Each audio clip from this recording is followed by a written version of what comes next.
Hi guys, I'm going to show you how to toast sesame seed on stovetop. We are going to toast two different types, white sesame seed and black sesame seed. Let me show you what they look like. This is the white sesame seed and this is the black sesame seed.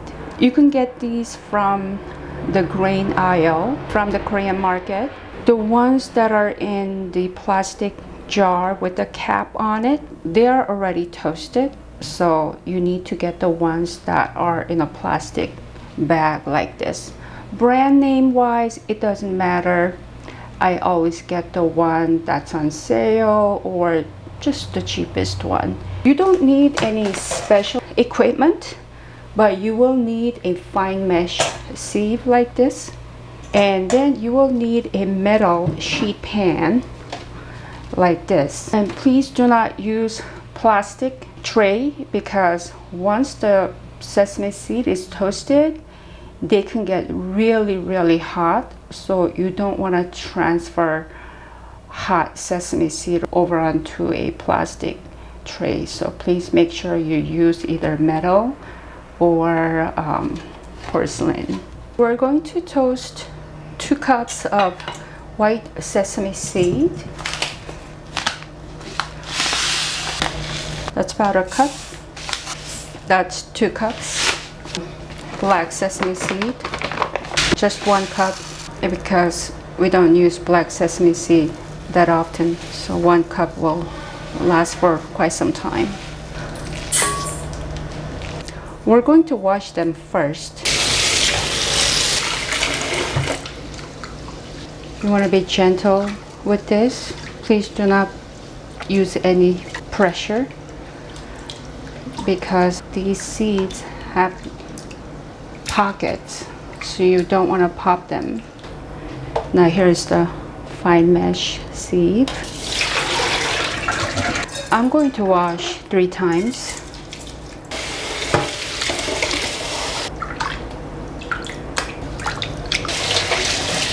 We're going to drain the water. Do this. This helps to drain out the water faster. Now here's the black sesame seed.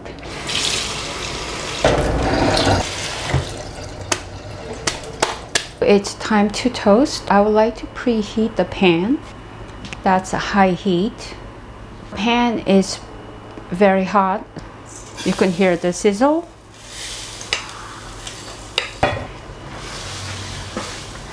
This is preheated pan. It has no oil. Oil is not required. This will be dry toasting. This stage is pretty much just drying out the water. So now you might ask, why go through this? Why can't you just buy pre-toasted sesame seed? Number one reason, we all know, it's more economical, it's cheaper. Second reason, it's clean, because we get to wash the sesame seed. Number 3, I would say home roasting gives you more flavorful sesame seed. The reason being, the sesame seed can get burned so quickly. So the factory toasted ones they don't want to take chance of burning the seed, so they don't fully roast. So I would say they're just about 90% toasted. So when you toast the seed at home, you can toast all the way and then get that nuttier and toastier flavor. So that's number 3 reasons why I go through this. And now you can hear the crackle noise, so that means all the water had evaporated. From now on, you have to constantly stir. Now there's no more water. I'm going to reduce the heat to medium high, and then you're going to stir. This will take until it's fully roasted. It will take about 8 to 10 minutes from this point. Now I think this is almost 90% ready, but this is homemade. So we are going to roast all the way. When you know it's ready is the visual cue is that if you pay attention, look closely, the seeds, they were kind of flat before roasting, but now the hot air is being pumped to each grain. So the seeds are getting plumper. The other sign is that when it's really ready, you could also smell the toasted sesame seed. Towards to the end, you could also hear they are going to start to pop like popcorn. Now I can smell it. Grab a little bit and rub in between your finger, and if it if it shatters easily, yeah, I think it's ready. See how you're able to just okay, and then you also I think I burned it. Oops. Okay, I'm going to pour over to the sheet pan, and then you're gonna have to do this.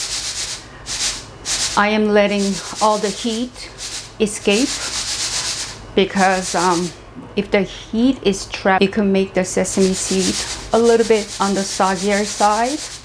I had to grab a towel because the pan is getting hot.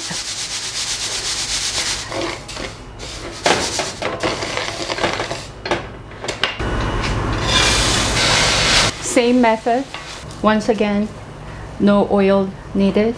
Now I don't see any trace of water, so I'm going to turn the heat down to medium high.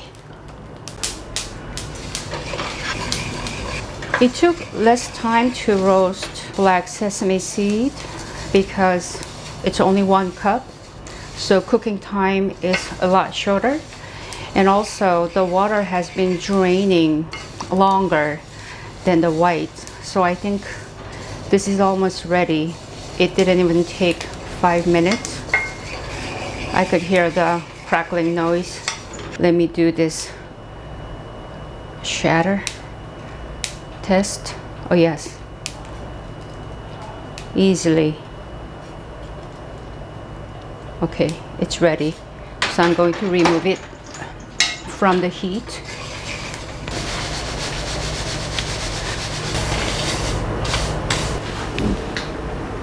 It has been resting and cooling down for about an hour. I think it is ready to be transferred into a container. How you know it's ready is you can use the thermometer. 85 is good, or cooler, or you can do this. You can lift up the pan and touch the bottom of the sheet pan and you do not feel any warmth at all, then it's ready. So make sure you do completely cool this down. So please keep this in your either refrigerator or freezer. This has oil. So anything that has oil, if you keep it at room temperature, they can go rancid. Just like nuts, like almonds and walnuts, you keep them in your refrigerator. So please do the same for this. Your untoasted sesame seed, you can keep it in your pantry. This is the black sesame seed, 92. So I'm going to wait until it cools down to 85. Now I feel the bottom side of the sheet pan, and now I know it is completely cool. And I'm also going to temp it. Yeah, it says 83, 84. So it's ready. So I'm going to pack it. Like the white sesame seed, you're going to keep this in an airtight container like this and keep it in the refrigerator or freezer. Now they're ready. Did you like the video? This is my first video ever. I had fun making it. I hope you learned something. If you did, please like and subscribe. More videos on the way. Thank you so much for watching. Yay!